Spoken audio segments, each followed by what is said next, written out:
यत्र नारी पूज्यन्ते तत्र देवता रमन्ते, इस श्लोक का अर्थ होता है जहाँ नारियों की पूजा की जाती है वहां पर देवता का निवास होता है। ये तो हमारे इस श्लोक का अर्थ हो गया। अब हम रियलिटी में जानते हैं कि इस श्लोक का अर्थ क्या हमारे भारत में एग्जिस्ट कर रहा है, ये फिर ये श्लोक था जो था सो था ही, अब कुछ भी नहीं।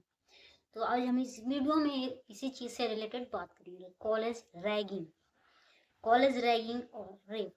आपको पता है कि कॉलेज रैगिंग तो करते ही हैं, सीनियर्स जो होते हैं वो तो अपने जूनियर्स की रैगिंग करते हैं। इनफैक्ट ये करना तो नहीं चाहिए, इसके लिए हमारे कॉन्स्टिट्यूशन में भी लॉज हैं, क्योंकि कॉलेज रैगिंग एक क्राइम है, बट करते हैं वो। मतलब तो मजाक मजाक में जो थोड़ी चीजें कर लेते हैं वो तो ठीक है, तो समझ में आता है।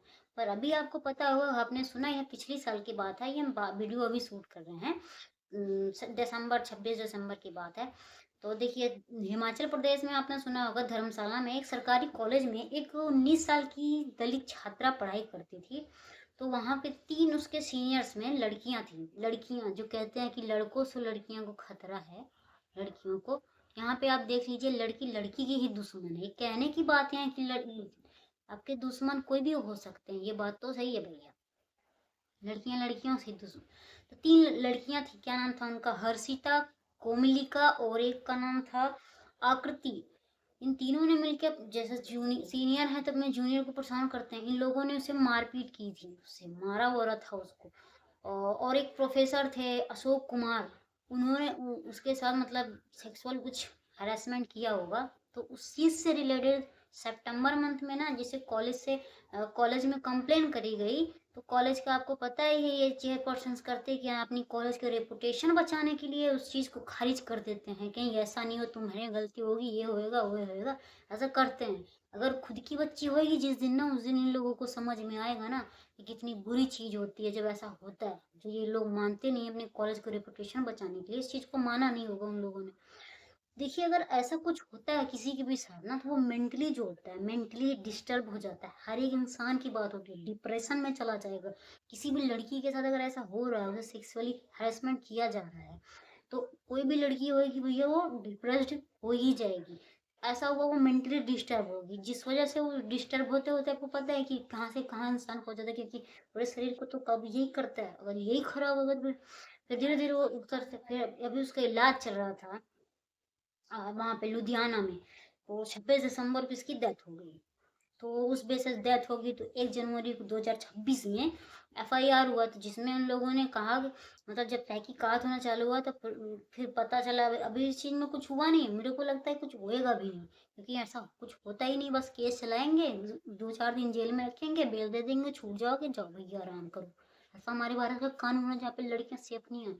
और मेरी रिक्वेस्ट है आप सबसे, प्लीज इस चीज को आप दबाने की। और भी तो एक और हुआ था, जिसमें एक वीआईपी वाले की केस आपने सुना ही होगा, जिसमें उस लड़की के साथ मतलब कोई वीआईपी है जो मतलब उसकी डेथ हो गई, मतलब उस लड़की की, जो होटल में बताया आपको, कहानी आपने सुना होगा, वीआईपी वाला बहुत ही अच्छा खासा चल रहा है उत्तराखंड में, है ना, उत्तराखंड में।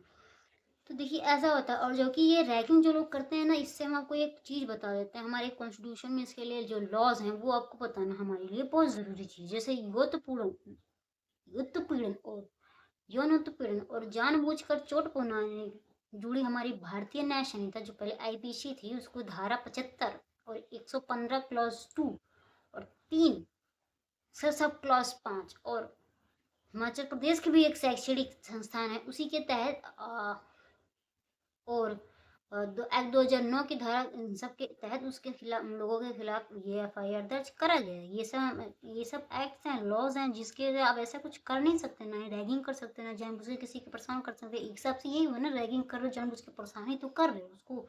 ये सब चीज़ों से रिलेटेड ये सब धाराएं होती हैं। चीज अगर जैसे आप लोग जैसे कोई पढ़ाई करता होगा तो उसको ये जानना जरूरी है कि ये सब जान सकते हैं, ताकि कभी पेपर में आए तो बता सके। ये सब केसेस हो गए, इसके तहत इन लोगों के ऊपर एफआईआर दर्ज कराई गया। फिर वहाँ के जो मुख्यमंत्री हैं सुखविंदर सिंह जी, उन्होंने ये शांतावना दी है कि ये इसका पूरा अच्छे से जांच की जाएगी। पर मुझे तो नहीं लगता, उल्टा सीधा करके कॉलेज वाले अपनी रेपुटेशन बचाने के लिए इधर उधर करके बंद करवा देंगे। और ये पूर्व सीएम जयराम ठाकुर जी हैं, इन्होंने कहा कि पुलिस ने अच्छे से तहकीकात की नहीं, और ये बात सच है, करेंगे भी नहीं। मैं लिटरली बता रही हूँ। बट ऐसा ही है, करते नहीं है। हमारे भारत में लड़कियां सेफ नहीं, बस कहने की बातें हैं कि यत्र नारी पूज्यन्ते तत्र देवता रमन्ते, ये सब कहने की बातें हैं। कहते हैं हाँ हमारे देश में लड़कियों की पूजा की जाती है, ऐसे पूजा होती है। सच बात ये है ना कि हमारा भारत देश ना एक भ्रष्ट देश है, जहाँ पे ना इसी चीज से रिलेटेड नहीं यार कि ये लोग ये करते हैं। लड़कियां तो वैसे भी सेफ नहीं है हमारे भारत, इसके आगे कुछ बोलना नहीं चाहते हम।